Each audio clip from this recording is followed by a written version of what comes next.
To begin our FMEA, we must first map out the key elements of the process. Process item. In our example, it is the wheel flange. Process steps.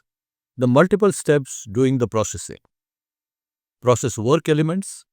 These are the toolings, accessories that enable the process step to work correctly. Now let's go through the FMEA process to see how we can prevent failures. Each key element can fail. The wheel flange may not assemble firmly on the vehicle.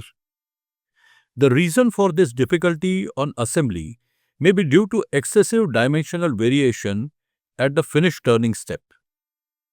The reason for such a dimensional variation can be traced in the incorrect setting of the tool presetter.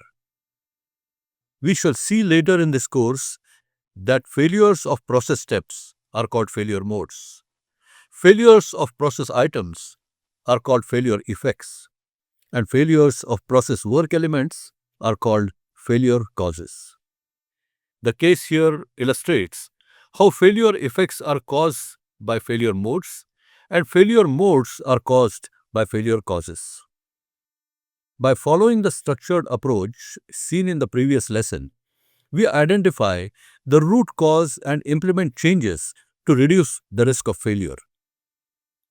We have seen how process FMEA works using our wheel flange example. Let's step back and look at the big picture.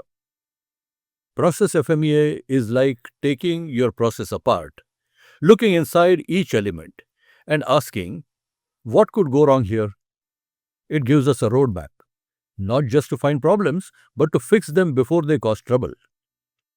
The method we are following has 7 steps: planning and preparation, structure analysis, function analysis, failure analysis, risk analysis, optimization, and documentation. Each of these steps helps us avoid surprises on the production floor. In the next lessons, we shall walk through each one and I will show you how it fits into our wheel flange example. Planning and preparation. This is like the pre-production phase. You identify the scope, gather your cross-functional team, and collect existing data like process flows and past issues. It's your production kick-off meeting. Structure analysis. Imagine walking through the production line step by step. You break down the process from assembly cell to individual machines to key process parameters. This helps you visualize the entire chain of operations. Function analysis. Here you ask, what should each machine, workstation, or operator action achieve? For example, is the press forming to the right tolerance? Is the welding robot achieving proper fusion? Failure analysis. Now you play the devil's advocate. What could go wrong at each stage? Could a sensor fail? Could a part get jammed? Could the operator miss a visual cue? Risk analysis. Not all failures are equal. Here you prioritize. Which failure modes are most likely to cause scrap, rework, delays, or safety issues? This is where severity, occurrence, and detection ratings come in. Optimization. Based on your risk ratings, you take action. How can we reduce the risk?